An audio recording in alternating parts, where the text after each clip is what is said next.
Eh, Baik, kita mulai kuliah hari ini. Selamat pagi, Assalamualaikum warahmatullahi wabarakatuh. Eh, kita minggu kemarin sudah dikumpulkan ya tugasnya ya, yang kemarin yang penjadwalan CPU ya. Saya belum sempat ngecek.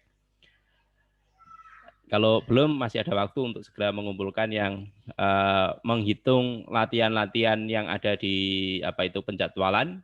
Kemudian ada menghitung rata-rata throughput itu silahkan dihitung, ditulis di kertas, kemudian Anda scan, kemudian Anda upload di Ethos.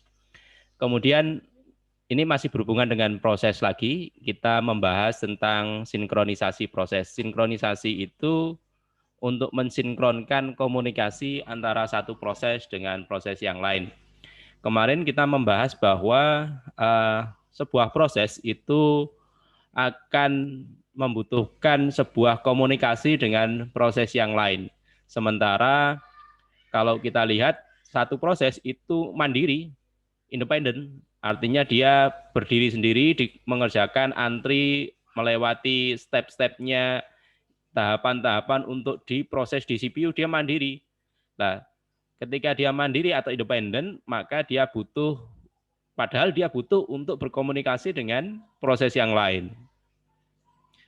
Sehingga ketika dia butuh komunikasi, maka butuh suatu mekanisme untuk mensinkronkan. Untuk mensinkronkan itu untuk agar meyakinkan bahwa apa yang dihasilkan itu bisa diterima oleh penerima, oleh yang mendapatkan tadi berkomunikasi. Demikian juga yang mengambil, yang menerima juga memastikan bahwa ya data yang diterima itu sesuai. Contoh sinkronisasi ya. Kita telepon begitu, kalau telepon tiba-tiba sinyalnya rusak, kita akan bilang halo, halo sampai kita mendengar dengan jelas, di sebelah juga melakukan atau mengucapkan halo juga. Halo, halo, begitu kita mendengarkan dengan jelas berarti datanya sinkron. Kita komunikasinya, jalur komunikasinya bisa jalan sehingga kita bisa melanjutkan percakapan. Demikian juga ilustrasinya kalau kita melihat sebuah proses itu bekerja sama antara satu dengan yang lainnya, maka dia butuh memastikan bahwa pesannya itu diterima oleh si yang membutuhkan. Demikian juga ketika dia mengirim sinyal, maka dia memastikan bahwa data tersebut juga sudah diterima dengan baik oleh penerimanya. Nah, itu namanya proses sinkronisasi. Nah, di dalam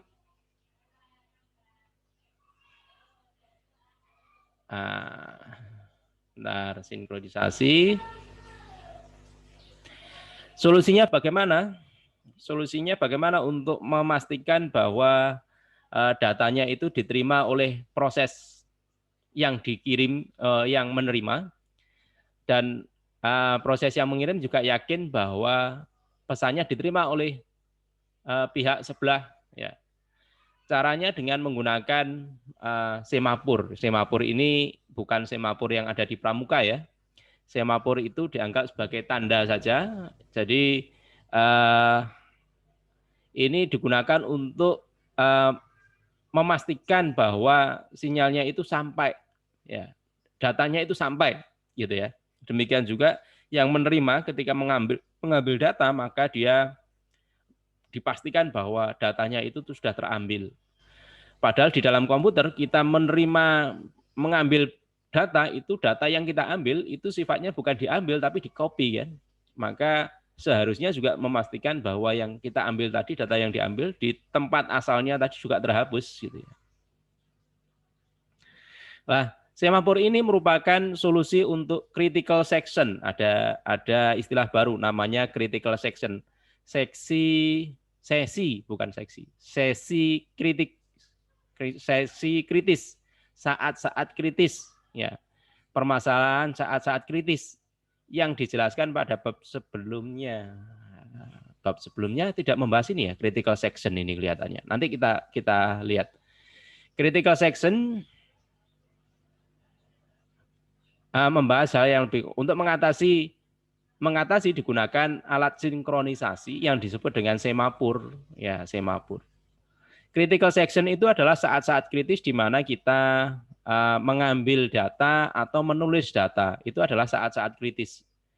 Terutama saat paling kritis itu adalah saat menulis data. Ketika ada dua proses menulis data di tempat yang sama, itu tidak diperbolehkan. Itu karena saat kritis. Sama seperti Anda kalau Anda punya Microsoft Word misalnya, word processing, save as itu kan harus sampai selesai. Tidak bisa Anda save as dua file dalam waktu yang sama. Itu saat-saat kritis. Itu dikunci oleh dia.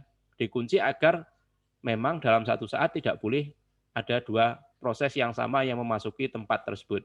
Critical section atau sesi kritis. Kalau diperbolehkan, maka nanti menyebabkan data yang menulis sebelumnya itu akan tertumpuk dengan data yang sesudahnya. Ya. Makanya perlu critical section. Jadi ada critical section, ada mutual exclusion. Nanti mutual exclusion itu penguasaan penuh terhadap sebuah resource. Resource itu sumber daya. Misalnya hard disk tadi, kalau kita mau menulis ya kita harus menguasai penuh hard disk tersebut. Jangan sampai ada proses lain mengakses hard disk. Jadi dalam satu saat itu hanya satu proses saja untuk mengakses. Nah, salah satunya adalah menggunakan semapur. Padahal di komputer itu semua bisa gitu. Pada dasarnya semua bisa. Kita mau menulis bareng-bareng juga bisa. Nah, kita mau, nah saya sering katakan bahwa banyak data yang ada di hard disk yang bisa dilakukan oleh proses. Proses itu sebenarnya juga bisa pada dasarnya mengakses memori yang dimiliki oleh sistem operasi. Tetapi kalau tidak dibatasi dia bisa saja. Makanya kita perlu pembatasan, pemberian aturan. Pada dasarnya bisa semua, makanya perlu pembatasan. Nah, pembatasannya ini salah satunya dengan menggunakan semapur. Nah, bagaimana kok tadi semapur terus ya? Kita masuk ke semapurnya. Semapur itu diwakili dengan variabel S, begitu, variabel. Masih ingat variabel ya? Bertipe integer yang diakses oleh dua operasi atomik standar, yaitu write sama signal. Operasi write itu adalah operasi di mana kita mengambil sesuatu. Jadi pada dasarnya hampir mirip. Jadi kita ambil kuncinya. S sama dengan S-1. Jika kuncinya tidak ada, maka do no op. Do no op itu no operation. No op itu no operation. Ini singkatan dari no operation. Jadi selama S-nya itu sama dengan 0, maka dia tidak melakukan apa-apa. Artinya nunggu, jangan sampai Anda mengakses hard disk gitu. Nah, sampai dia mengembalikan, yang mengambil tadi yang mengambil itu dikembalikan. Mengembalikannya pakai namanya signal ini. Ada write, ada signal. Signal itu S sama dengan S+1, mengembalikan. Jadi pada dasarnya begini cara kerjanya. Critical section itu anggap saja kamar mandi gitu ya. Kalau kita ke kamar mandi, maka itu daerah-daerah critical section. Tidak boleh mengakses kamar mandi dua orang sekaligus. Nah, ini kamar mandi. Kamar mandinya hanya diakses oleh satu orang satu saat. Nah, kita menaruh kunci di meja. Kunci, ini ada kunci di sini. Kalau kunci ini tidak ada, maka kita tidak boleh masuk ke kamar mandi. Tapi kalau kunci ada, kita bisa mengambil ini dan menggunakan kamar mandi. Begitu cara kerjanya. Jadi kalau ada orang satu masuk ke sini, oh lihat aja, enggak perlu ke kamar mandi. Lihat aja kuncinya, ada apa tidak. Kalau dia tidak ada, maka dia harus nunggu, no op. Tapi kalau ada, maka dia bisa akses kamar mandi. Nah, sama seperti itu. Kalau kuncinya dan kamar mandinya itu bisa lebih dari satu. Bisa lebih dari satu. Kalau lebih dari satu, maka kuncinya di sini juga ada dua. Makanya di sini, oh kuncinya diambil satu, masih satu, masih boleh dia ngambil lagi. Begitu seterusnya. Jadi ini kamar mandinya bisa banyak, kuncinya bisa dipakai bersama-sama. Anggap saja begitu. Nah, cara kerja yang semacam itu, kerjasama yang semacam itu dilakukan di dalam sistem operasi, gitu ya, dilakukan di dalam sistem operasi. Caranya adalah mengambil kuncinya tadi S sama dengan S-1, kita sebut dengan write. Mengambilnya itu kita sebut dengan write, mengembalikannya pakai signal. Nah, prinsipnya begitu.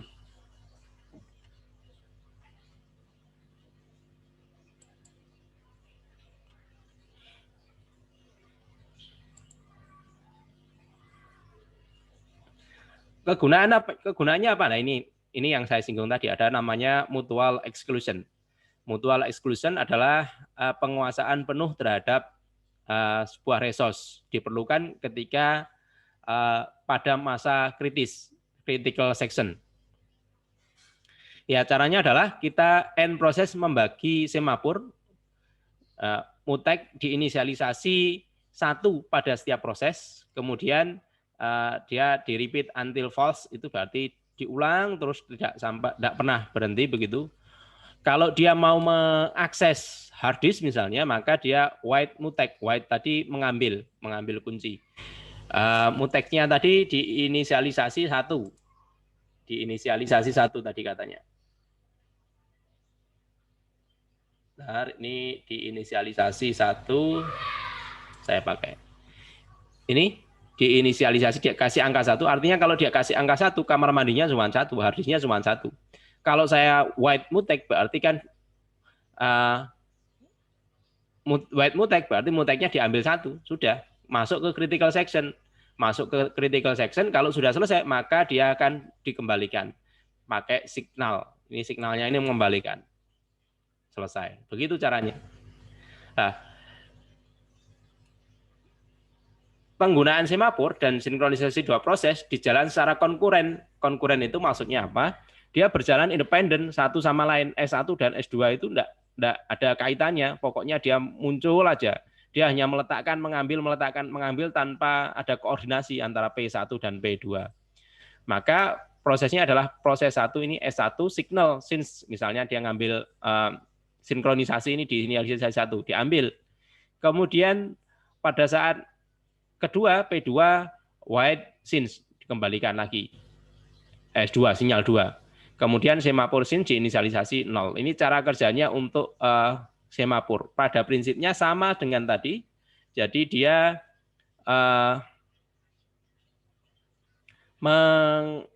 berusaha untuk mengambil kunci, ya, mengambil kunci tadi. Mengambil kunci, kalau dia kuncinya tidak ada, maka dia tidak jadi ke kamar mandi, tidak jadi ke mengambil mutual exclusion.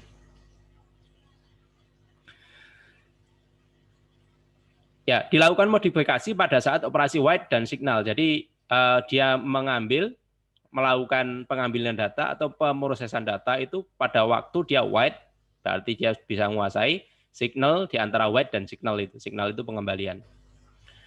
Jika operasi pengeksekutian write, maka nilai semapur menjadi tidak positif. Kalau ada write 2 kali kan dia tidak positif. Pada saat itu maka proses memblok diri dengan antri di waiting queue. Antri di waiting queue atau yang kita sebut dengan no op tadi, dia tidak melakukan operasi. Proses yang sedang diblok akan menunggu hingga semapurnya tadi, S-nya tadi di restart, yaitu pada saat beberapa proses yang lain mengeksekusi operasi signal. Jadi kalau sudah ada operasi signal, sudah ada yang mengembalikan kunci, maka dia baru bisa mengambil kuncinya tadi untuk melakukan mutual exclusion dan melakukan operasi. Suatu proses akan di-restart dengan operasi wake up. Ada namanya operasi wake up. Ada sleep sama wake up. Sudah dia kan nunggu lama begitu sampai dia di wake up. Dibangunkan, oh nih sudah ada, sudah siap untuk dilakukan begitu. Dan akan mengubah proses dari keadaan waiting ke ready. Masih ingat waiting mana, ready mana, new mana, running mana, itu selalu diingat.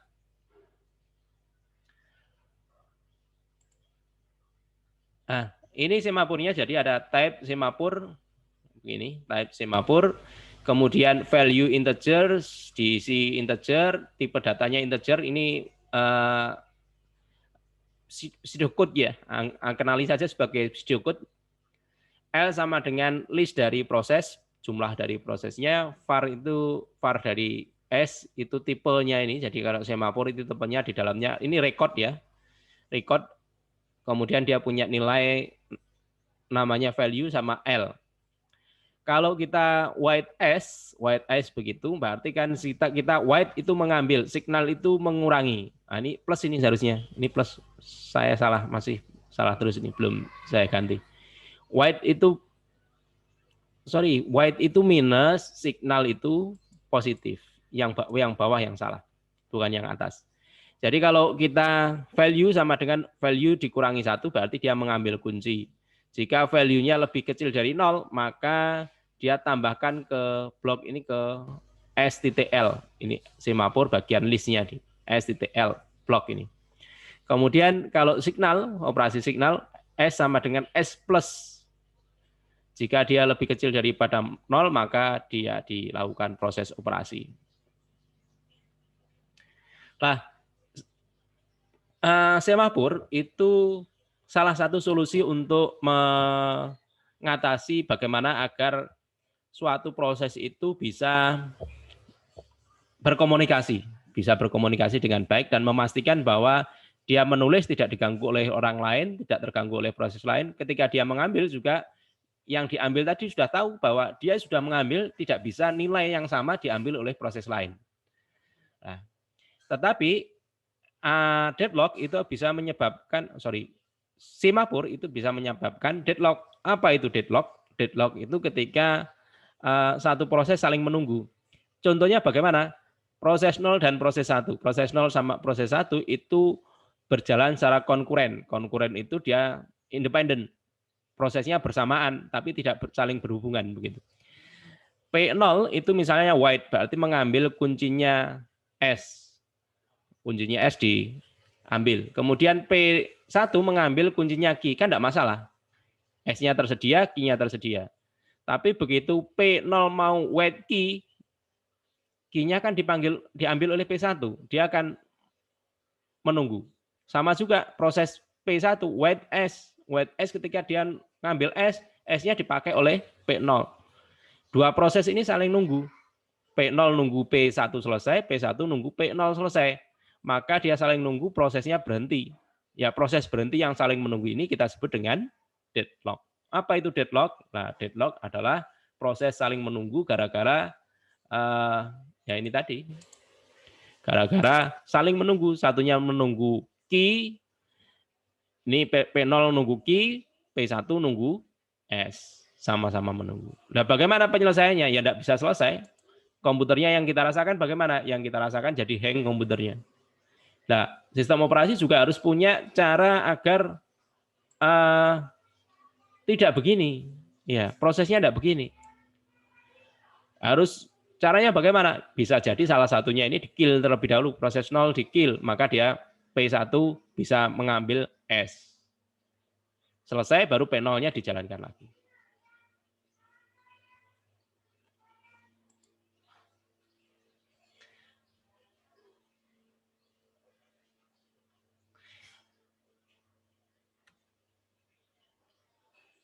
Inisialisasi semapur bisa juga dalam bentuk biner. Ya, dalam bentuk biner.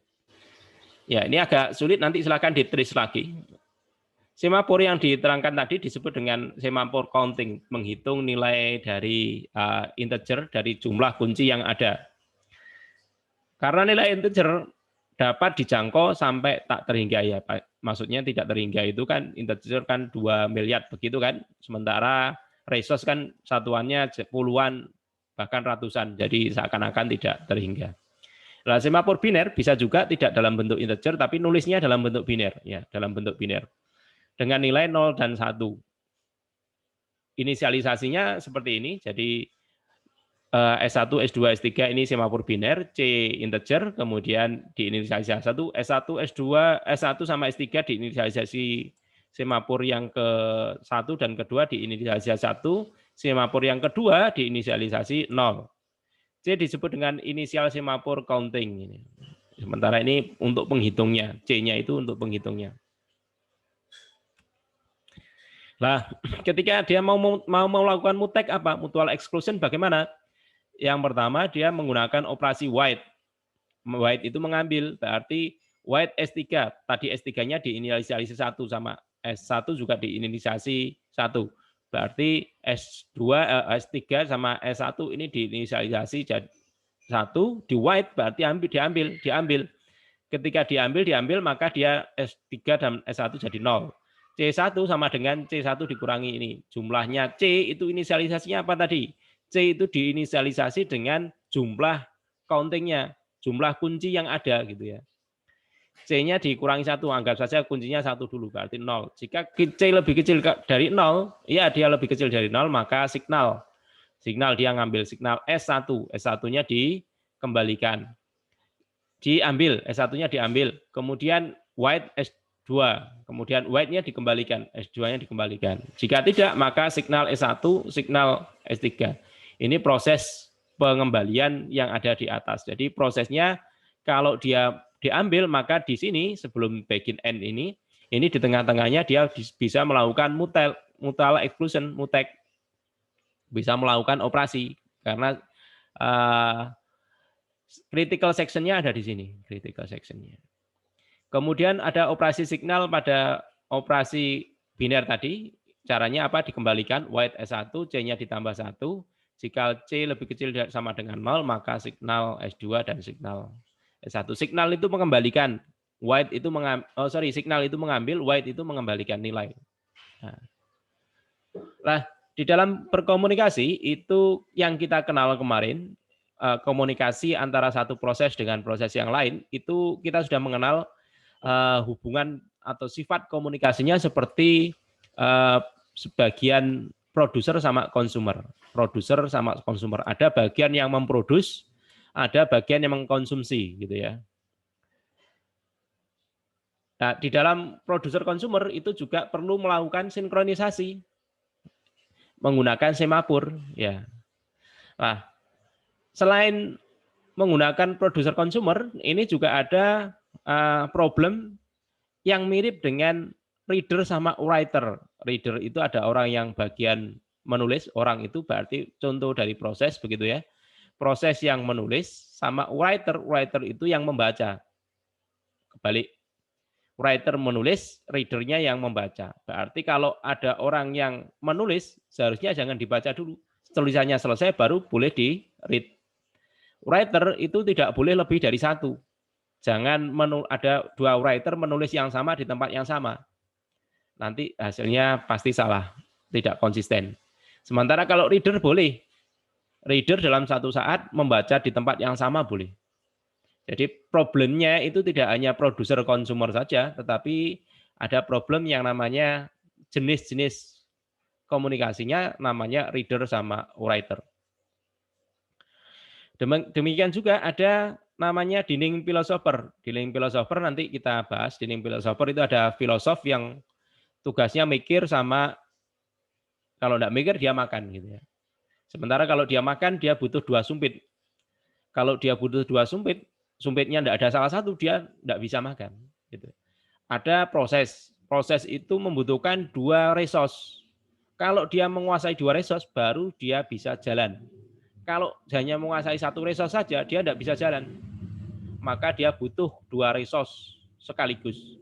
Kalau di resource-nya sedang dipakai oleh proses lain, maka dia harus nunggu. Nah, proses yang semacam itu, komunikasi antara satu proses dengan proses yang membutuhkan 2 dalam satu saat dan dia harus berbagi resource, itu kita sebut dengan dinding philosopher problem.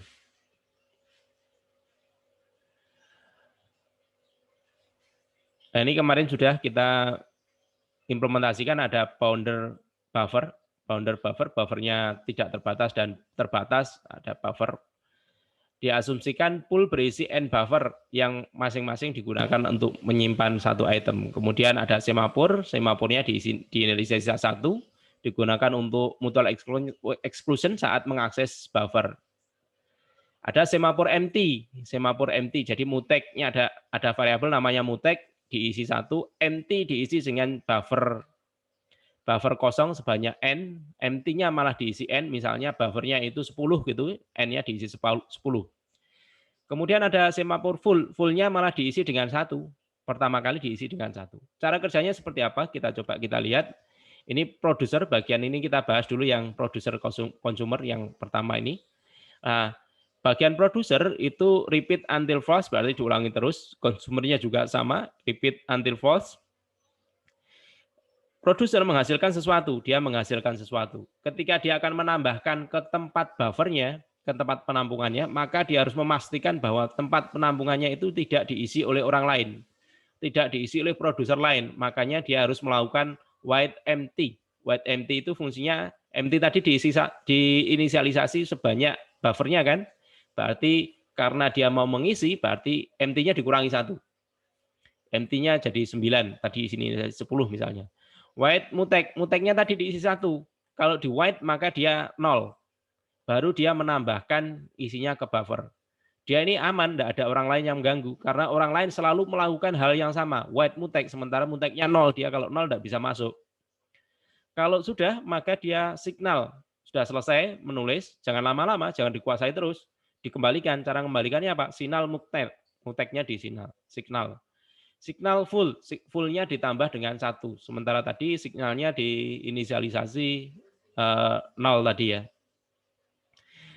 Di saat yang sama, konsumernya ketika dia mau mengambil, maka dia melakukan void full.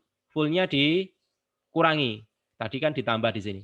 Void mutek, muteknya juga dikurangi. Void mutek ini memastikan bahwa tidak ada yang menulis. Buffernya tidak ada yang mengakses, baik itu produser maupun konsumer, itu di void, artinya jangan nulis dulu, saya mau ngambil, begitu, kata lainnya. Kemudian dia mengambil buffer, signal mutek, kalau sudah dia dikembalikan, signal empty, empty-nya juga dikembalikan. Nah itu pada kasus yang produser konsumer. Reader writer juga begitu, jadi ada objek, tadi sudah sedikit saya terangkan bahwa ada objek, file, atau record yang digunakan bersama-sama antara beberapa proses. Beberapa proses mungkin ingin membaca satu isi yang di-share objek tadi, ingin menggunakan read sama write. Ini ada 2 variabel, ada seorang reader tidak perlu menunggu reader lain untuk selesai. Hanya karena ada writer yang menunggu, writernya mau menulis, readernya mempunyai prioritas lebih tinggi dari writer. Jika ada writer yang sedang menunggu, maka tidak boleh ada reader lain yang bekerja. Writer memiliki prioritas tinggi. Ada 2 permasalahan. Mana yang prioritasnya lebih tinggi? Bisa reader dulu. Kalau reader maka dia pakai kasus yang pertama, atau dia menggunakan yang kedua. Kasus yang kedua, writernya punya prioritas lebih tinggi. Ini proses reader writer-nya, proses writer-nya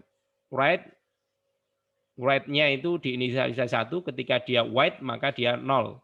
Tidak boleh ada writer lain yang sedang menulis, kalau sudah dikembalikan. Sementara kalau proses reader-nya ada pembatasan, maksudnya berapa maksimal reader yang bisa membaca, bisa kita inisialisasi dengan read count-nya ini tadi. Jadi white mutek itu memastikan bahwa dia membaca, kemudian read count-nya ditambah dengan 1 jumlah yang membaca. If read count-nya 1, then write. Nah. Kemudian signal mutek dilakukan proses pembacaan. Dining philosopher itu seperti yang saya katakan tadi bahwa ada filosof yang tugasnya hanya membaca dan makan gitu ya, berpikir dan makan. Duduk melingkar 5 kursi, di tengah-tengahnya ada makanan yang bisa dimakan. Syaratnya dia harus megang 2 sumpit begitu. Kalau sumpitnya tidak ada, maka dia tidak bisa. Salah satu ada saja dia tidak bisa. Nah ini bisa mengakibatkan juga deadlock, ya, mengakibatkan deadlock apa? Kita lihat saja ke gambarnya. Ini piringnya, gambar piringnya, ini sumpitnya. Oh, nggak kelihatan ya?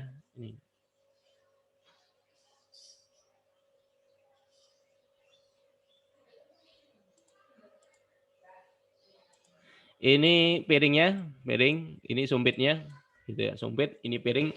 Di sini ada filosofnya, ini orangnya di sini, ini orangnya. Filosof itu dianggap sebagai proses. Sebuah proses itu berjalan ketika 2 resource sumpitnya sama dengan resource-nya, sumber dayanya.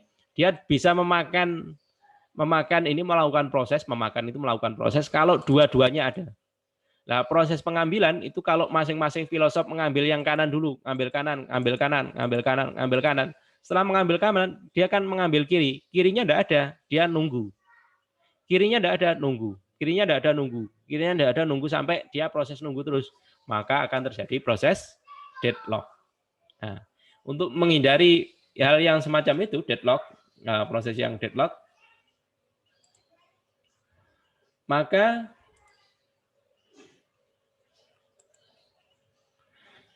ini tadi, ini semapur pada proses dinding philosopher, white diambil, kemudian chopsticknya diambil, makan, berpikir, begitu seterusnya sampai dia selesai. Nah, untuk menghindari deadlock, itu ada beberapa cara untuk menghindari deadlock, yaitu mengizinkan hanya 4 filosofer yang duduk pada satu meja. Resource-nya ada 5, tetapi dia maksimal hanya 4 orang. Berarti kalau 4 orang memungkinkan yang kanan dan kiri itu masih tersedia satu. Atau bisa juga mengizinkan filosof hanya mengambil sumpit jika kedua sumpitnya ada. Dilihat dulu sumpitnya ada apa enggak. Kalau tidak ada satu, maka dia tidak boleh mengambil yang satunya. Solusi lain lagi asimetrik, yaitu diberi nomor. Filosof ganjil itu mengambil sumpit kiri, sumpit kiri baru sumpit kanan. Sementara yang genap itu mengambil kanan dulu baru sumpit yang kiri. Artinya dia rebutan dulu yang sumpit satunya. Kalau ada apa enggak? Kalau enggak ada bisa diambil. Kalau enggak ada maka dia nunggu. Kalau ada diambil. Yang sebelah kanan pasti tersedia karena dia yang sebelah kanannya ngambil kanannya dulu, bukan mengambil yang sebelah kirinya. Nah, dengan cara semacam itu maka dia bisa menghindari deadlock. Bisa menghindari deadlock. Oke, saya kira itu tentang teori, dibaca lagi, dimengerti lagi apa ini masalah apa begitu ya. Coba dimengerti dulu. Ini kita akhiri kuliah hari ini tentang semapur dan sinkronisasi proses, bagaimana sebuah proses itu berkomunikasi dan saling sinkron. Kalau ada yang tanyakan? Kalau tidak ada yang ditanyakan, nanti 40 menit lagi kita praktikum untuk melanjutkan yang praktikum kemarin, 4B itu ya. 4B.